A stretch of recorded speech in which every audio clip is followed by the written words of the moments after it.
You can find our comic books on Amazon, and one cool thing about the comic books and our storybooks is that there's always a lesson behind all of them.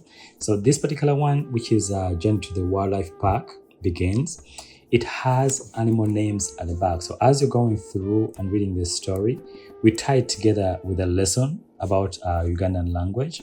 And in this case, we have Luganda and Swahili names for the animals. And at the very end, you'll be able to see the animal names in Luganda and Swahili and English. And your kids and little ones can learn what they are called and what they look like.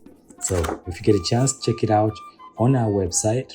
And also on the back of each comic book, there's a QR code that you can scan to download that app so you can learn new words in Luganda, Swahili, Acholi, and more languages to come.